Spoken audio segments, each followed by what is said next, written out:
friends, welcome back to my channel. My name is Erin and I am so excited that you decided to take time out of your day to spend with me because today we are shockingly making our first TBR of 2025 and I'm super excited. So we're going to talk about the books that I plan to read and my video plans for those books. We will also be making our January reading journal spread and I'm super excited about that because we are doing it a little different, a lot different than we did in 2024. So I'm ready to try that and see how that works out for me. And so, yeah, sit back, grab a drink, grab a snack, and let's talk about some books. I plan to structure these a little differently going into 2025. I want to kind of talk about the videos that I want to do as far as reading vlogs, and also talk about the books that have the possibility of showing up in those vlogs. And that way, if you have a book that you feel like might fit, you can offer me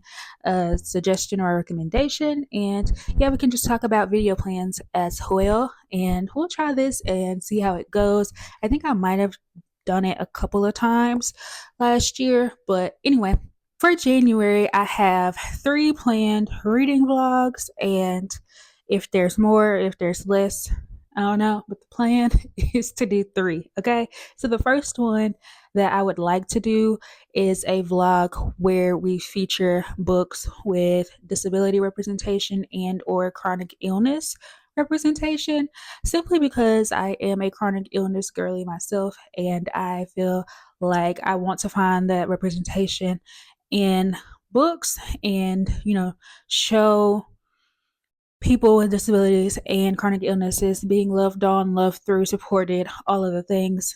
I wonder if you can hear my washer right now. It's definitely singing the Samsung washing machine song. If you know, you know. There is one book that inspired this disability chronic illness reading vlog, and it's one of my favorite books of all time, and I want to reread it. And so I was like, hey, I love this book because of those reasons, so why not try to find other books with their representation as well? And that is Get a Life, Chloe Brown by Talia Hibbert. This is the first book in the Brown Sisters series. I know that this doesn't really need any kind of introduction or synopsis or anything like that because the Brown Sisters series is everywhere around BookTube, but just in case you don't know, it says that Chloe Brown is a chronically ill computer geek with a goal, a plan, and a list. After almost but not quite dying, she's come up with a list of directives to help her get a life, and she is going to do that with the help of a man named Reid. So, yeah, that is what this is. I just thought this was really cute and really sweet, and I am in need of a reread. Okay, so I have 4 other books that could fit into this vlog, and I usually read at minimum 3 books in each reading vlog, sometimes more, sometimes less, it just depends, but I like to have options. And so when I am planning my videos, I like to have like 4 or 5 options because I like to give myself space to mood read. Probably should have explained that first, but anyway, yeah. So other options for this vlog include Getting Schooled by Christina C. Jones. And in this, we are following Reese, who has accepted a position as a graduate assistant in the literature department, and through a series of... Okay, sorry, had to take a break. But anyway, back to Getting Schooled by Christina C. Jones. This follows Reese, who is a graduate assistant in the literature department, and she has a series of run-ins with one of the students in her class who is a non-traditional student named Jemisin, who is getting his degree after serving in the military, and he was honorably discharged because he injured his leg and now has a prosthetic from the knee down on one of his legs, right? Okay, so these two go... I'm just gonna read the synopsis because I can't really explain this, but it says this isn't a story of opposites attract, more like counterparts clash. Neither of them is afraid to do battle, and neither is willing to back down. Love and war, win or lose, somebody's going to end up getting schooled. So it kind of sounds like they're going to have a lot of banter. They're going to be a lot of back and forth. And yeah, this is going to be a fun situation. And I'm excited to try Christina C. Jones. I've heard nothing but good things about her writing. And yeah, I'm ready to try for myself and see what I think. Another option for this vlog is Always Only You by Chloe Liese. And this is the second book in the Bergman Brothers series. And I am a person who doesn't mind reading interconnected standalones out of order. That doesn't really bother me. So yeah, this will be my first Chloe Liese and my first Bergman Brothers book. So in this, we're following Ren, and it says, Ren has known Frankie was a woman worth waiting for since the moment they met. She's a master of deadpan delivery, has a secret heart of gold, and a rare one-dimpled smile that makes his knees go weak. But as long as Frankie's the team's social media manager, she's off limits. So he's a hockey player. This will also be my first hockey romance. So we'll see how I feel about that. And Frankie is an self-admittedly blunt, grumbly grump, but even she isn't immune to sunshiny Ren, who could be when he's a 6'3" hunk of happy with a hockey player's physique. Maybe in the past, Frankie would have gone for a guy like him, but since being burned too many times by people who learn about her diagnoses, whatever the plural of that word is, and see a problem, not a person, she's wised up. After waiting years for the right time to make his move, Ren learns Frankie plans to leave the team to pursue a new career.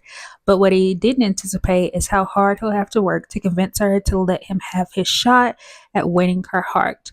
And just from my own research, Frankie has rheumatoid arthritis as well as autism and chronic pain, and uses a cane for assistance in getting around. So that is where the representation comes in at. Also, I'm a little nervous because I've never read hockey romance before and it's not, I don't sports romances aren't really my thing, so we'll see what I think about this one. Next possibility is Mickey Chambers Shakes It Up by Charish Reid, and I'm super excited to read this. It's on my priority TBR for 2025, and yeah, I think I'm really gonna love this.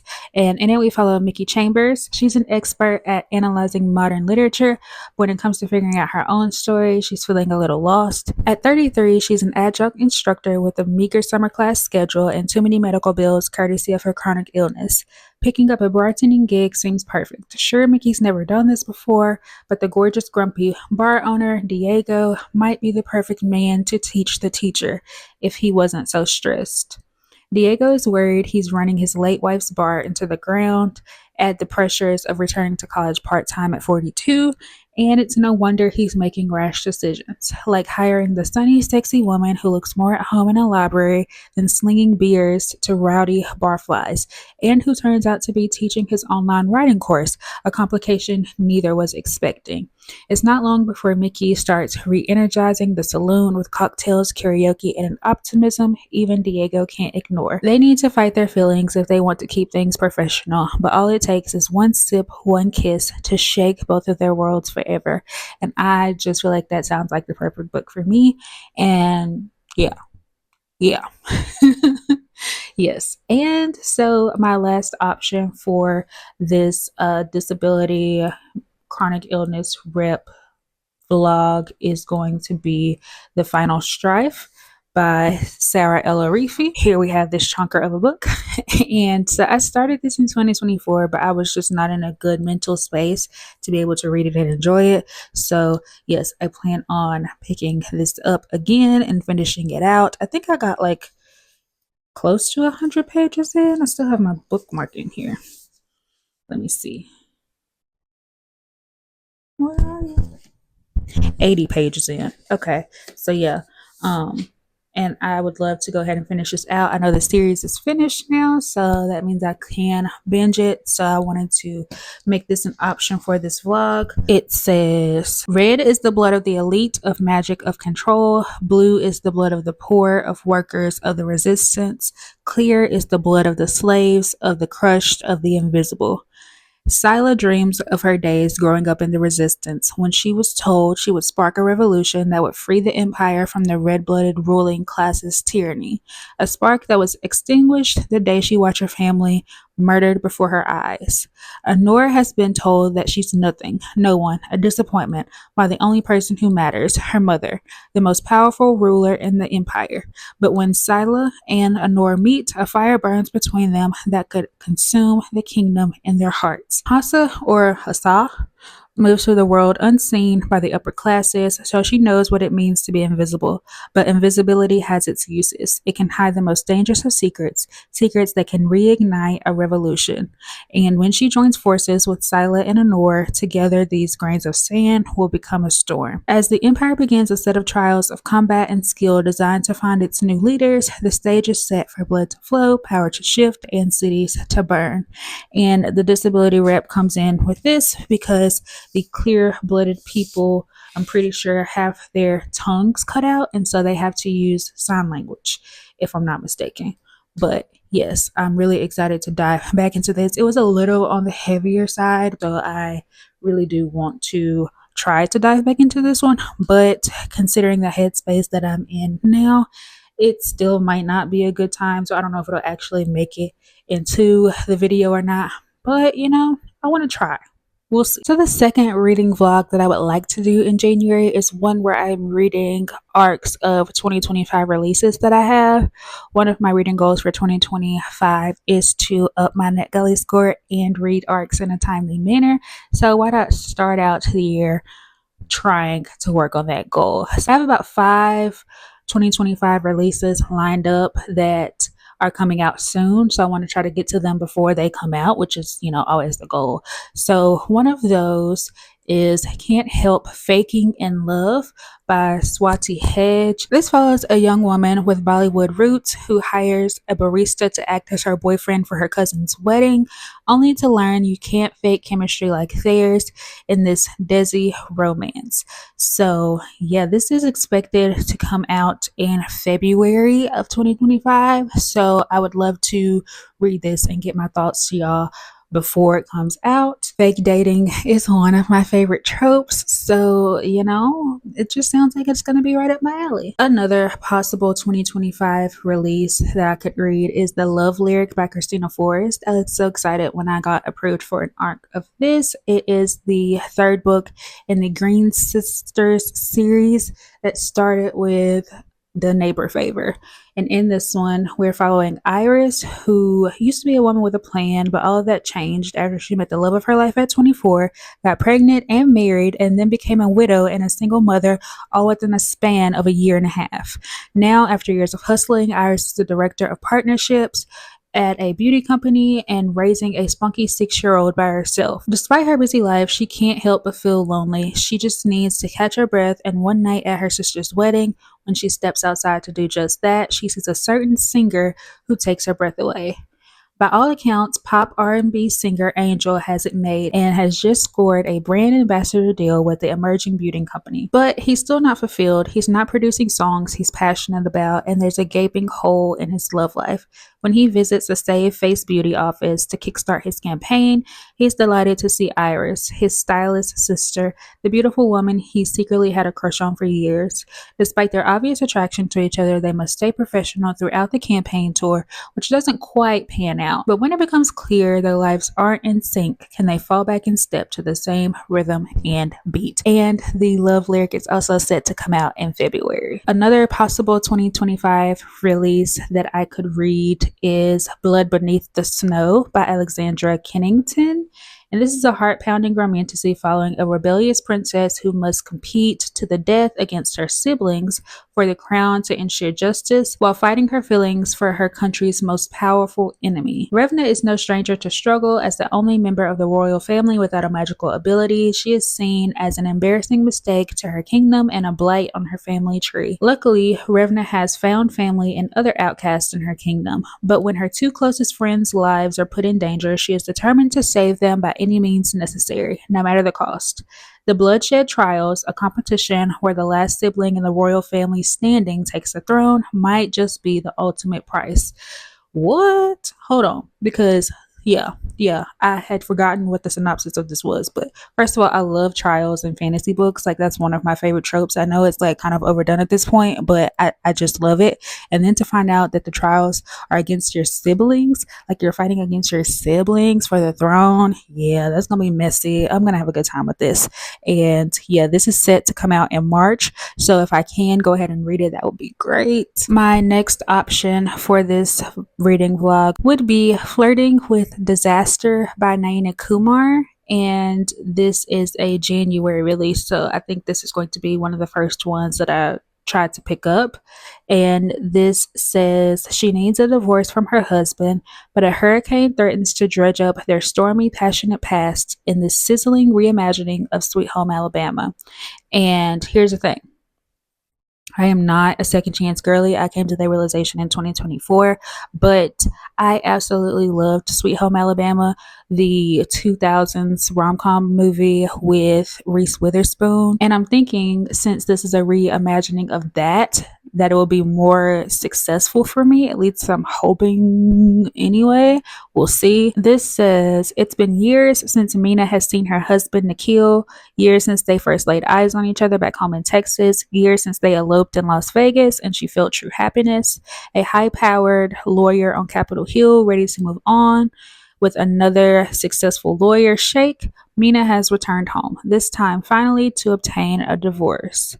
With sharp observations about second chances at love, ambition, and Indian American identity, and with characters who share an undeniable chemistry. This is a modern romance with the sensibility of a classic. So, yeah, I am really hoping that this one works out for me, but it's kind of up in the air. And then the last option for this vlog would be Spells, Strings, and Forgotten Things by Breanne Randall, who wrote The Unfortunate Side Effects of Heartbreak and Magic, which I really enjoyed. So this book, we're following a young witch cursed with sacrificing memories to cast spells, must decide how much she's willing to lose to save her town, and this thrilling tale of magic, love, and self-discovery. In the small town of Gold Springs, Calliope and her two sisters carefully guard the secret of their magic and the price they must pay to practice memories. The more powerful the magic, the greater the memory required. Luckily, all Calliope wants to do is forget. Forget the mother who left them without a trace, forget the cracks in her relationship with her judgmental older sister and her distant middle sister, forget about the very cost of her magic, and most of all, forget the way the love of her life shattered her heart almost 2 years ago.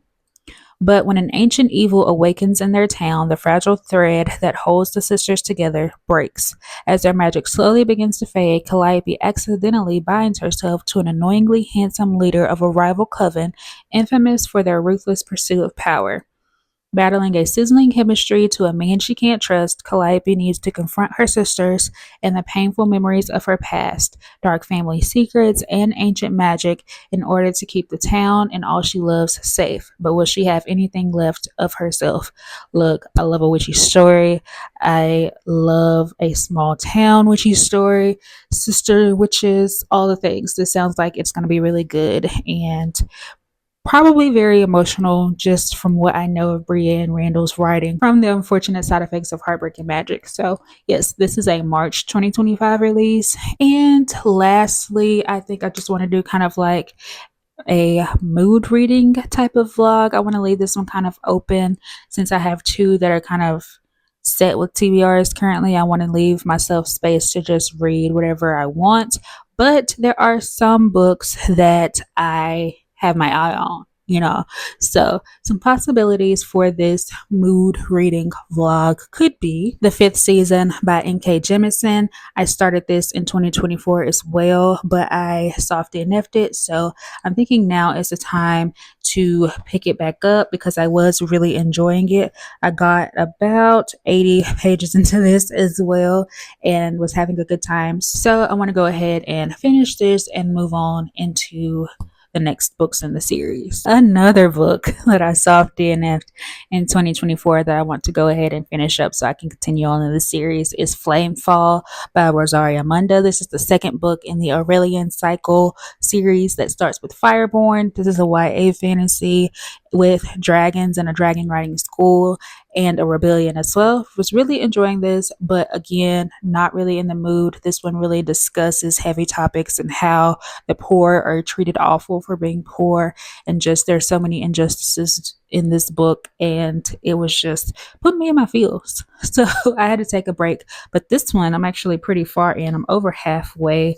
I am at 300 pages. So yeah, I only have about 150, 180 left in this book. So I'm hoping that I can go ahead and finish this up so I can move on in the series. Then there is Must Love Books by Shauna Robinson.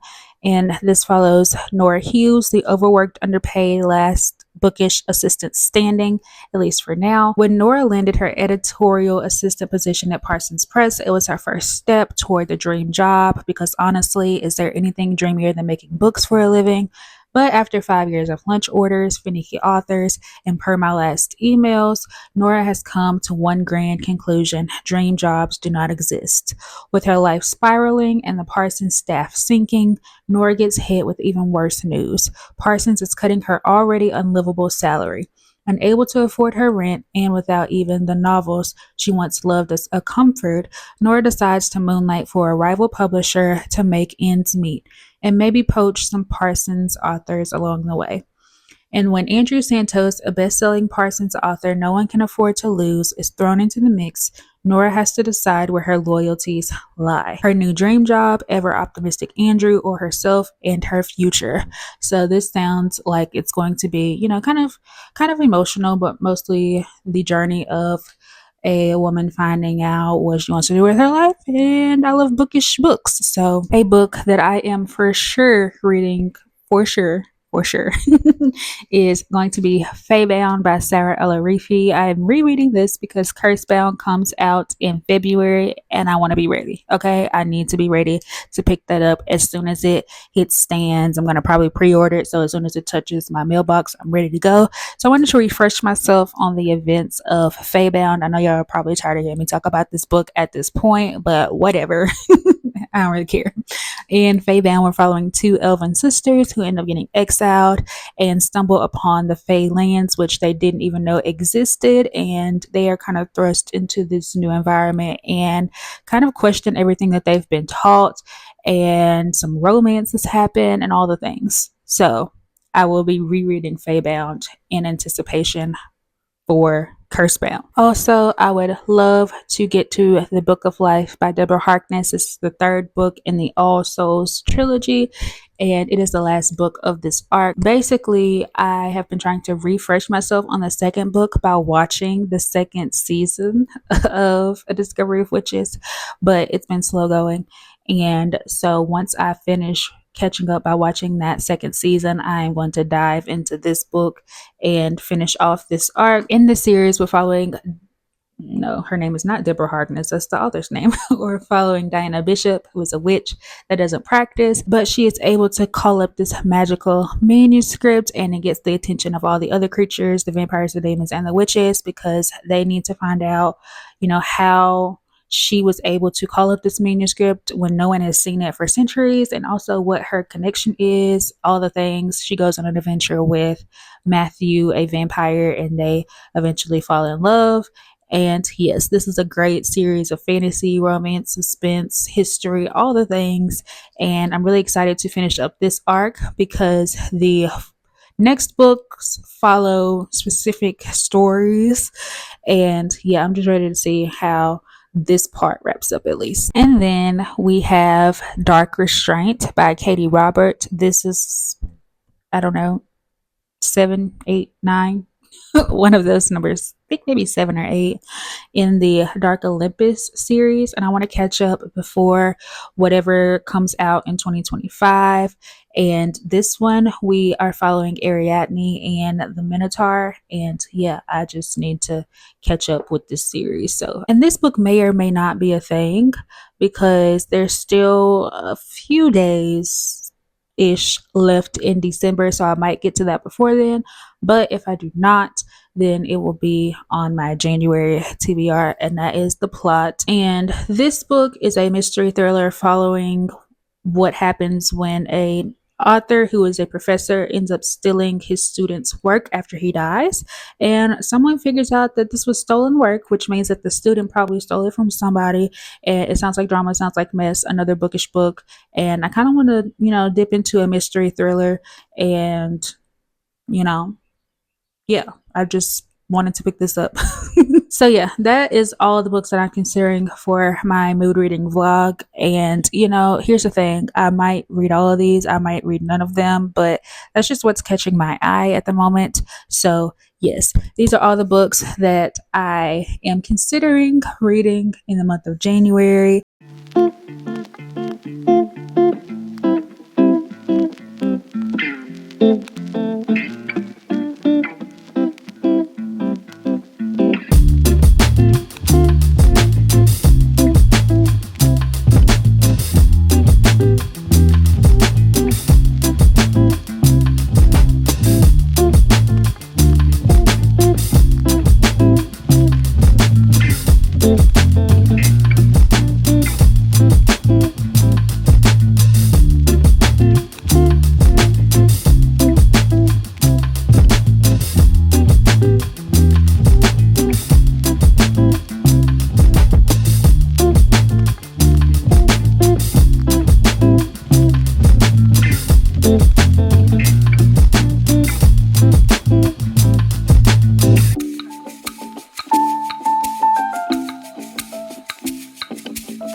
And that is the end of this video. I would like to thank you for watching. Thank you for subscribing. Thank you for commenting, sharing, all the things that you do to support me and my channel. I love having you here and getting to yap about books. It's one of my favorite things to do. And I hope that you have a great start to 2025. I hope that it is better to you than 2024 was. And along with that, I hope you have the best day that you possibly can. And I will for sure catch you in the next video. Bye.